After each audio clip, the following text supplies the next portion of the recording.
يومك للشعب ودادا ليكن حبك للأرض مداد قلم أنت فكم عبرت عنا وبنيت المجد أطوادا شدا أنت يا ملهم شعب أن يبروا عشت كم حققت للشعب مراد ليكن يومك للشعب ودادا. بسم الله الرحمن الرحيم. السلام عليكم ورحمة الله وبركاته. وعشركii lixaad ee barnaamijkii ku bara kombiyuutarka af Soomaali waxaynu soo wadnay barnaamijkeenan gaar ahaan waxaynu wadnay barnaamijka loo yaqaano Microsoft Office Word 2016. barnaamijkaas oo aynu kusoo tilmaamnay inuu yahay mid lagu diyaariyo dokumentariyada iyo qoraalada waraaqaha oo dhan. haddaba maanta casharkeena waxa uu ka bilaabmayaa qaybta loo yaqaano table-ka ama sida shaxda loo adeegsado ama table-ka sida loogu dhex adeegsado Word. ugu horreyntii barnaamijka aynu soo kicisano xaggan aynu ku qorno magaciisa.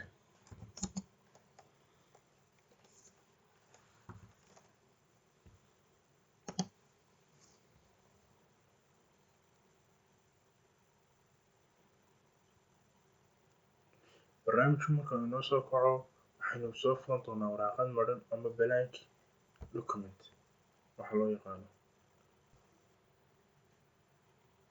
waxaanu ka bilaabeynaa waxa loo yaqaano insert amaba se tab-ka loo yaqaano insert inagoo si gaar u adeegsan doono table waxa loo yaqaano.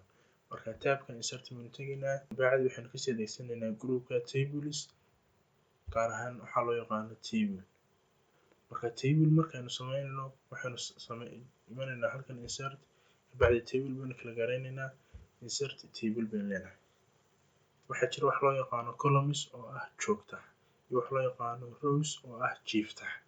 marka joogtaxaaga waxa uu noqonayo halkaasaad ku qoraysaa lambarka ama se halkaasaad ka kordhin kartaa xaggana waad ka yareyn kartaa lambarka. halkan kalena kan waad ka weyneyn kartaa halkana lambarka caadiga waad gelin kartaa. waayahay waxaynu soo qaadanaa markaa tusaalahaas aan okay siino. waxay noo sameysmay saad aragtaan shaxdan waxay noo tilmaamaysaa inaynu ka sameynay 1 2 3 4 iyo 5 yacni 5 joogta ama columns iyo 3 row ayay ka samaysantahay shaxdan gebigeeduba. marka halkaas ayaad ka bedelan doontaa lambarkaynu kasoo gelinay. ugu horreyntii waxaa jira design halkan yaala oo table toolska kusii jira gaar ahaan halka design-ka. designadan haddaad u baahan tahay waad gashan kartaa oo midka doonaysid waad gelin kartaa si uu kugu soo baxo. haddii aanad doonaynin adaa gaar ahaantaada u kala hareysan karaa xagga dambe ayaynaynu ku arki doonaa sida si gaara ama column walba ama row kasta amaba se khaanad walba midab loogu shubto. waxaa intaa noogu xigayaa inaynu tusaale ahaan qoraal gelinaba.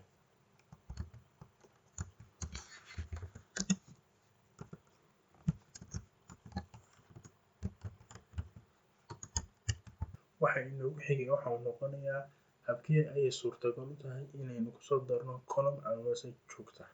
iminka halkaa 4 ay ku qoran tahay waxaynu doonaynaa inaynu kusoo darno column aanu magaciisa u bixino khamiis ama se jimce. labada column baynu kusoo dari doonaa. habka koowaad aynu sameyno marka ugu horeysa waxaad tegi doontaa halka aad doonaysid inaad kusoo darto ka bidixda ka xiga.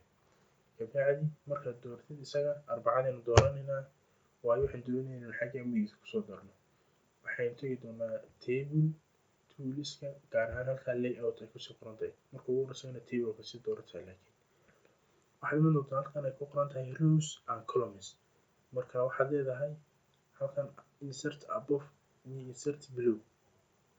below iyo above waxaa loo adeegsadaa guud ahaan waxaa loo yaqaano rowska ayaa loo adeegsadaa. sad xagganba ka akhri kartid rowska ayaa loo adeegsadaa ama se jiifutaha. halkan kale waxaa loo adeegsadaa iyaga columnska ama joogtaha leemamka dhaadheer ee khaanadaha dhaadheer ayaa loo adeegsadaa. waxaynu doonaynaa marka inaynu dhinaca bidix ku darno mise dhinaca midig. Waxaan rabaa in dhinaca midig kusoo darno khaanad. Saad aragtaan khaanad cusub ayaa soo gashay. Siiskan iska yareysano.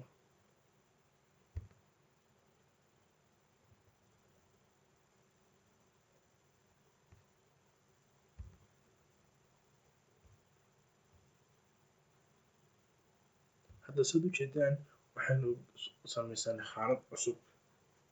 Khaanada magac baynu bixin doonaa. Waxaynu ku qornaa tusaale ahaan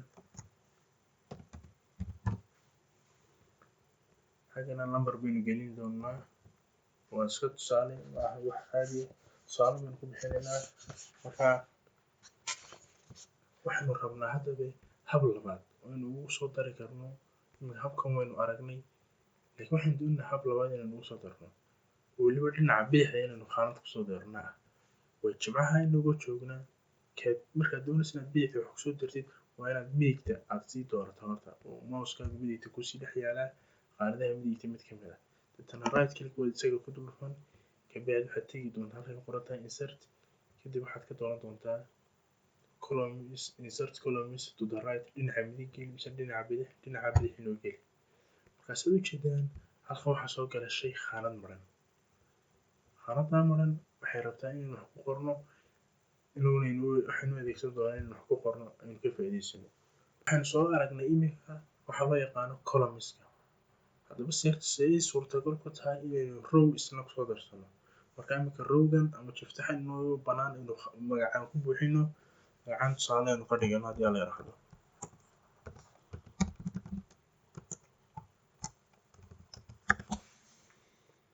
Tusaalaha aynu magacaanta ku qornay waxaynu doonaynaa tusaale ahaan inaynu lambaraantan iyo magacaanta aynu xagga hoose ku qoran dhammaantood inaynu row cusub soo gelino. Marka rowgaas lambaraanta hoose ayaynu sii dooranaynaa. Kabacdi waxaynu tegaynaa halka table tools ay ku qoran tahay layout baynu kasii tegaynaa. Waxaynu tegaynaa halkan labadan saynu sheegnay labadaa waxaa loo isticmaalayaa columnskii oo sawirka isaa ka muuqata ama qoraalkeen hoose sida ka muuqata. Halkan kale labadan waxaan isticmaalaynaa rowskan isticmaalnaa sida qoraalkan ka muuqata ama sawirkooda ka muuqata. Marka waxaan leenahay ka aad joogtid ka hooseeya waxaad ka dhigtaa mid cusub ama row cusub soo geli halkaa ama se ka aad joogtid ka sareeya waxaad ka dhigtaa mid cusub soo geli yani row cusub soo geli. Waxaynu doonaynaa markaa iminka mid xagga hoose ka mara lambaraanta. keliya ayaynu siinaa saas ayuu nagu soo gelaya. Waad aragtaan khaanad maran oo cusub ay noo soo biirtay. Haddii aynu rabno inaynu maalmaha xagga sare ku qoran iyo lambaraanta aynu khaanadka iyada kala dhex gelino hab labaad baan isticmaali karnaa. Waxay noqonaysaa inaynu right click siino kabacdina aynu doorano insert halkay ku qoran tahay kadib ay kasii dooratid rows above halkay ku qoran tahay insert rows above. Markaas aad aragtid waxaa kuu soo korodhay khaanad cusub oo maran. Marka labada hab waad ku soo gelin kartaa.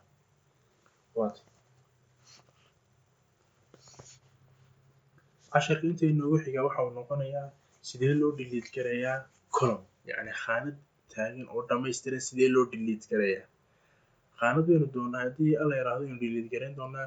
Marka khaanadaas aynu soo qabsanaa kabacdi saas aynu uga saaraynaa. Tusaale ahaan midan ay ku qoran tahay axad ayaynu delete gareynaynaa. midaas ayaynu marka ugu horeysa dooraynaa. Markaynu meel ka mid ah doorno columnka saa u dheer columnku waa midka saa u taagan ee dheer. Marka meel ka mid ayaynu dooranaa kabacdi waxaan tegaynaa halkay ku qoran tahay table tools layout kaad kasii dooranaysaa haddii alla yiraahdo.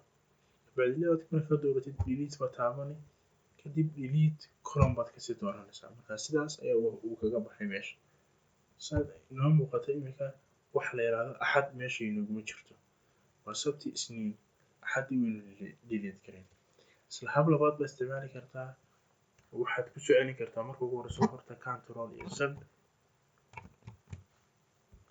laakiinse markaad doonaysid inaan aad hab labaad ku delete gareysid isla iyadii dooro kabacdi right click sii meesha aad doonaysid inaad delete gareysid right click sii kabacdi delete cells ku dhufo. Marka waxaad leedahay delete entire column. columnka gebigiisa iga wada saar sidaas ayaa kugu daynaya columnkaasi oo kaaga baxaya.